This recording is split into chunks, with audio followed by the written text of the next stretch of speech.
Hey guys, it's Nana, and today I'm going to be sharing my thoughts on The Bell Jar by Sylvia Plath. So this was a book that I've been meaning to read for a long time, and finally Sabrina from Stagachino suggested that we buddy read it, and I said sure, and it's my first buddy read. I hadn't done it before, so we decided that we'd both read it, at the same time, and then when we finished, we'd discuss it. So I'm actually filming this video before we've discussed it. I thought it'd be kind of interesting to have my thoughts out there and then see what she thinks and see if we have similar thoughts or totally different thoughts. Because once you start to talk to someone about it, your opinion may change or your ideas may change. So I thought it would be interesting to have my just raw thoughts on the book. So this is about a young girl named Esther Greenwood. She's from a suburb of Boston, but when the book starts, she's in New York City, and that's because she's doing an internship at a fashion magazine for 1 month. She's so curious about the big city, and she just wants to experience everything. After her internship finishes, she goes back home, and she had some plans for the rest of the summer, but things don't really work out the way that she'd planned. Esther suffers from depression, and once her plans go astray, the depression starts to take hold of her, and she sinks further and further into it. And I think this is a really clear and relatable portrayal of mental illness. Esther feels very, very isolated, like she's completely alone.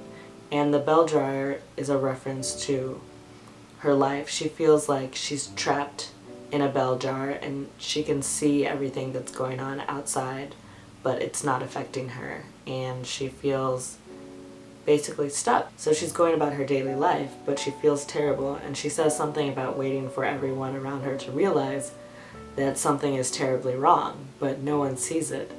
And that really stuck with me, because she's struggling so much on the inside, but on the outside, she seems perfectly fine. No one thinks that she's acting strange.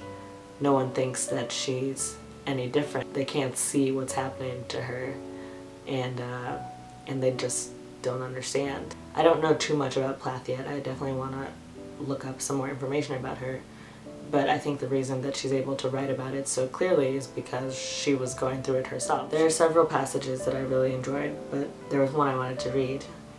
Esther says, "All my life I told myself studying and reading and writing and working like mad was what I wanted to do, and it actually seemed to be true. I did everything well enough and got all A's, and by the time I made it to college, nobody could stop me." You're just going and going, and you think once you get there, everything will be great, but it's not, and you don't know where to go from there. Sometimes when you're working and striving like that, you think, what am I doing all of this for? What is the point of this? She also says later, "The trouble is, I was inadequate all along. I just hadn't thought about it." I think we've all had feelings of insecurity and feeling like we're not enough, and Esther feels that way, and she spirals into this dark place. Finally, she starts to get help and her life starts to improve, but at the end of the book, you don't quite know how she ends up. She does say that she feels her bell jar lifting a little bit, and that gives me hope that she's better, but again, you don't know, and it's not something that's magically cured. It's not something that you can snap your fingers and all of those feelings will go away. It's something that she'll have to deal with, that she has to deal with and continue to deal with day after day.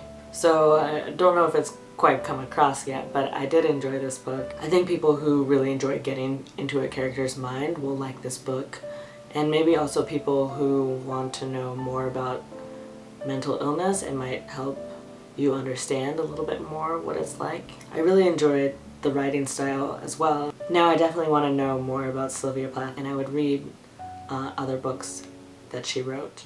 I feel about this book the way I felt about The Virgin Suicides, that that's one of those books that the more I think about it, the more I like it, and it's gonna stick with me for a while.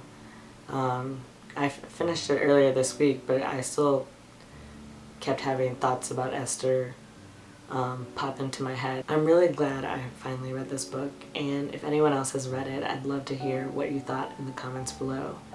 And if you want to talk to me elsewhere, I'm on Goodreads, Instagram, and Twitter, and I'll leave my links below. And I'll see you guys in my next video. Bye.